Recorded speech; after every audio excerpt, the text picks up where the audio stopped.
Ya saudara, kita kembali lagi dengan segmen terakhir kita dalam bincang-bincang di Info Sehat TVRI Stasiun Sulawesi Utara.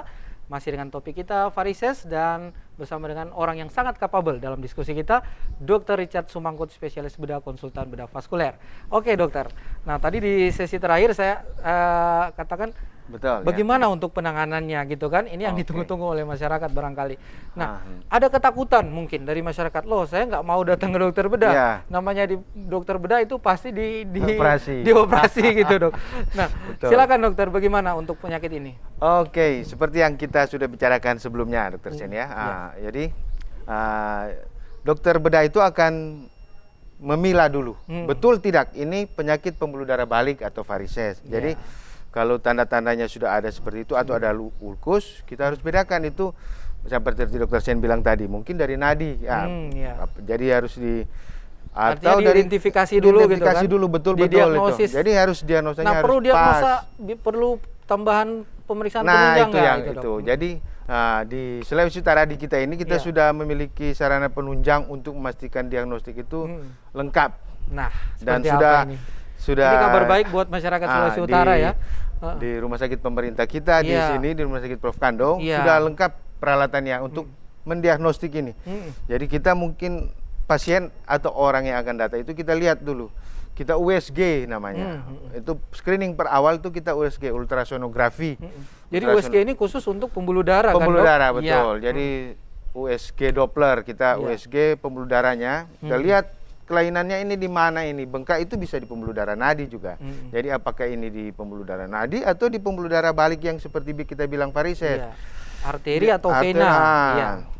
Betul enggak ada kelainan di katup-katup yang kita bicarakan tadi. Ini bisa dideteksi lewat kita bisa USG deteksi ya? USG. Pemeriksaan USG kita sudah canggih di sini dan sudah lengkap dan bagus, dan kita bisa lihat itu pembuluh darahnya apa kelainan di vena atau arteri. Selain itu kita bisa juga kalau memang itu belum, kita bisa pakai CT scan sebenarnya. Komputer tomografi scan. Khusus untuk pembuluh darah? Khusus untuk pembuluh darah. Jadi CT scan angiografi namanya, atau venografi. Melihat katupnya, melihat itu lebih kalau memang mau lebih lanjut. Tapi dengan USG yang kita punya sudah bisa deteksi sebenarnya. Tapi kalau mau lanjut kita tetap bisa. Umpama kita belum terlalu jelas, kita bisa CT angiografi namanya, CT scan angiografi, dan kita punya. Tapi itu ada komplikasi atau ada syarat-syarat tertentu nggak untuk bisa dilakukan CT scan gitu? Betul sekali. Jadi sebagai dokter itu, dokter bedah, dia harus lihat dulu penyakit-penyakit atau kelainan darah. Kita harus periksa darah dulu. Karena kalau mau CT scan itu masuk kalau ada gangguan ginjal gitu kan? Kalau ada gangguan ginjal kita tidak bisa. Jadi mungkin cuma USG. Awalnya kita USG. CT scan itu harus orang yang tidak ada gangguan ginjal. Itu pun kalau kita perlu CT scan, ya dokter Sen ya. Nah setelah CT scan apa lagi nih? Sebenarnya masih bisa untuk MRI, tapi kalau screening kita dengan USG kita sudah cukup bisa melihat katupnya. Itu kalau kita sudah bisa diagnostik bahwa penyakit ini penyakit gangguan pembuluh darah balik, kita bisa masuk ke tindakan tergantung stadium penyakit. Kalau untuk pemeriksaan laboratorium misalnya dok, apa diperlukan atau ada yang khusus gitu? Betul ya, pemeriksaan laboratorium itu biasanya kita laksanakan sebelum, kalau kita seperti yang tadi ya, memeriksa fungsi ginjal, memeriksa koagulasi faktornya, faktor-faktor koagulasi dari penderita tersebut. Itu saja sebenarnya. Nah, sekarang kita langsung ke penanganan nih dok. Untuk bedah sendiri mungkin apa-apa aja sih gitu kan, dan waktu kita memang sangat terbatas, mungkin bisa kita persingkat gitu dokter, silakan. Jadi memang orang kalau bilang harus bedah malu ke dokter bedah itu dioperasi ya, memang pikiran itu ketakutan. Akan tetapi kalau kita pikirkan keuntungan dari tindakan itu masih lebih bagus, banyak keuntungannya daripada kita biarkan penyakitnya. Artinya kan kita melihat pertimbangan resiko dan keuntungannya, risk and benefitnya. Betul. Gitu. Jadi kalau untuk jenis operasinya apa aja sih dok? Di kita dengan penanganan varises ini kita bisa sebenarnya operasi terbuka ya. Kita angkat pembuluh darah yang sudah berkelok-kelok dan melebar itu kita angkat, jadi operasi terbuka. Tapi sekarang kita ada fasilitas yang lebih canggih. Nah, minimal invasif di dunia kedokteran. Artinya tidak perlu sayatan yang besar ya. Betul. Kadang-kadang mereka kita cuma lokal saja suntik. Iya, Cuma suntik keram gitu ya. keram di lokasi itu. Jadi dengan sayatan yang kecil gitu. Endovenous namanya. Jadi terapi endovenous ya.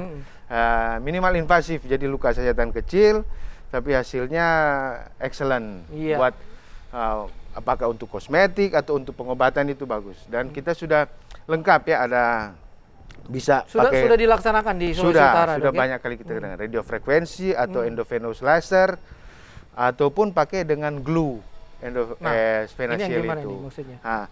Yang pakai glue yang terakhir ya, kita cuma masukkan kateter, kemudian kateter kita untuk pembuluh darah balik itu kemudian kita lem. Dilem.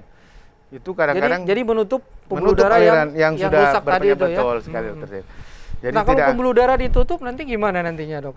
Sama seperti umpama ya jadi yang kita tutup atau kita angkat operasi itu adalah pembuluh darah yang sudah rusak atau disease penyakitnya. Tapi yang pembuluh darah yang lain itu masih kita bisa biarkan. berfungsi secara baik gitu ya. Jadi ketakutan masyarakat bahwa angka kesakitan atau apa memang tetap ada komplikasinya, namanya pengobatan tetap ada ya. Tidak perlu masyarakat terlalu khawatir gitu kalau bicara tentang operasi, apalagi sudah ada operasi yang minimal invasif gitu ya.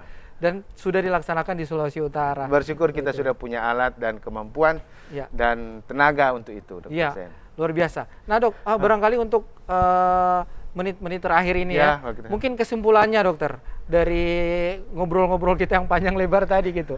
Silakan, Dok. Nah, jadi saya sebagai dokter bedah ya, khususnya bedah pembuluh darah, untuk mengedukasi masyarakat ya di Sulawesi Utara dengan program TVRI Sehat ini, juga dengan program Fenwick di dunia internasional, di dunia kesehatan ini, mengharapkan supaya apabila ada kelainan pembuluh darah balik itu kita secepatnya cari pengobatan. Jangan tunda dulu, jangan membesar dulu, jangan sudah melebar atau muncul komplikasi sampai harus amputasi kaki gitu betul. Ya. Itu bisa juga kan, Dok? Jadi alangkah baiknya kita sedini mungkin cari pengobatan. Dan mudah-mudahan dengan program ini, edukasi ini, masyarakat banyak yang tergerak untuk itu, Dok. Walaupun untuk tahap awal bisa juga dengan obat-obatan minum, tapi ada juga untuk penanganan operasi gitu, seperti itu. Itu yang saya katakan tadi. Jadi kalau dia masih state dini, mungkin kita tidak perlu tindakan yang agresif kan. Jadi secepat mungkin kita bisa, mungkin dengan pada stadium 1 atau stadium 2 awal kita bisa cuma mungkin dengan stocking, kompresi mungkin ya. Tapi secepatnya kita cari pertolongan itu. Jadi itu bisa juga dengan non operatif sebenarnya apabila datang ke sedini mungkin betul ya, sekali. untuk mendapatkan penanganan seperti itu, Dok ya. Nah, barangkali pesan dokter untuk para masyarakat umum gitu, bagaimana supaya tips biar kita selalu mengingat bahwa vena ini adalah hal yang sangat penting. Ya, betul.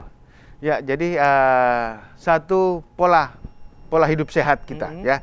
Jadi pola aktivitas kita, mungkin kita sering berolahraga, aktivitas fisik, meskipun jalan sehat dalam sehari mungkin 30 menit kita jalan, itu mengurangi banyak penyakit. Kedua, mungkin apabila kita mendapati tanda-tanda seperti itu, jangan ragu untuk mencari pertolongan atau cari pengobatan, karena kalau sudah lanjut, pengobatan itu akan lebih lama dan lebih susah. Saya kira itu mudah-mudahan ini bisa bermanfaat. Oke, Dokter, terima kasih atas bincang-bincang kita ya di hari ini, dan semoga bisa memberikan wawasan dan tentunya manfaat bagi masyarakat ya, bahwa ini sangat penting dan ada langkah-langkah pencegahan bahkan sampai pengobatan di Sulawesi Utara sendiri sudah canggih gitu ya, dengan berbagai tindakan minimal invasif.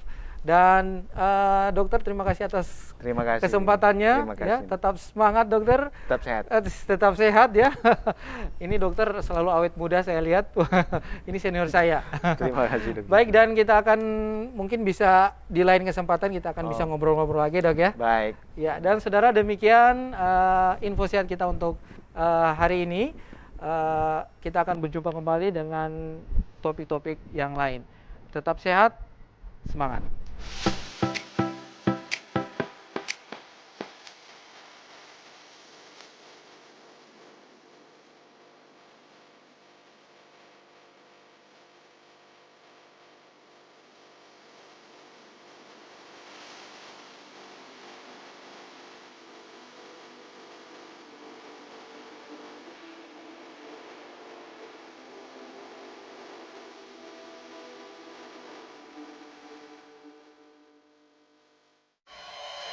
Indonesia.